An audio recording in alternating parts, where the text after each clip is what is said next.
Ito po yung isang uri ng clamshell na madalas nakukuha natin sa ating mga dalampasigan sa ating mga karagatan. Bangkalangan, yan ang tawag dito sa amin na aking kinagisnan. Isang uri ng clamshell na hindi naman kalakihan pero ang lasa pwedeng pangmalakasan. Madalas itong niluluto sa sinampalukan at kung nagmamadali ka naman, ihawin mo lang at pag bumuka na, sausaw mo sa suka, okay na yan. At dahil napakasarap at napakalasa ang sabaw nito, lulutuin ko ng medyo pina-level up naman. Kaya naman kung hindi ka pa nakakatikim ng ganito, tara samahan mo ako at lutuin natin. Hinugasan ko lang ng mabuti, saka ko naman saglit lang na pinakuluan. Pag bumuka, okay na yan. Saka naman natin tatanggalin yung kanyang shell dahil ang kukunin natin ay yung kanyang laman. Na talaga namang pulang-pula at fresh na fresh pa. Sunod naman akong naggisa ng sibuyas, bawang tsaka luya. Kamatis hindi pwedeng mawala. Lulutuin lang natin ng husto hanggang madurog at lumabas yung kanyang aroma at yung kanyang lasa. At sunod ko namang inilagay yung ating bida, ang laman ng bangkalangan. Gigisahin lang natin ng husto hanggang magputukan. Saka ko naman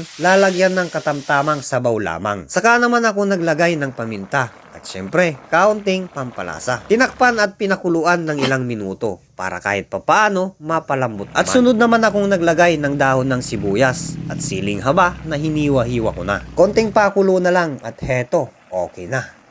Yun mga idol, eto na yung ating gisadong bangkalangan kung tawagin dito sa amin. Yun oh. Masarap ito pag may kalamansi.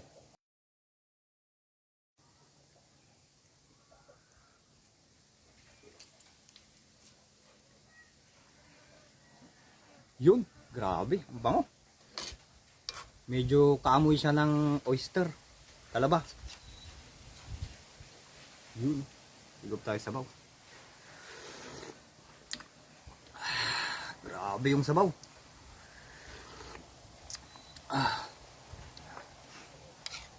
Yun.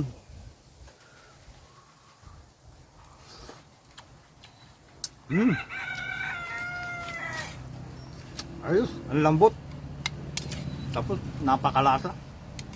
Parang ano, medyo lasang talaba siya.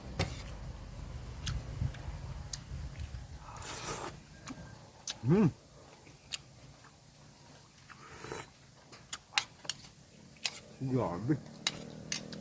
Ayos.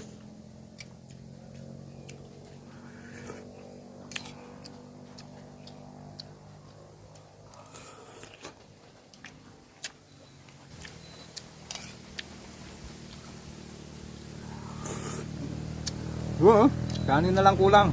Hindi kaya alak. Yan. Perfect din to pampulutan.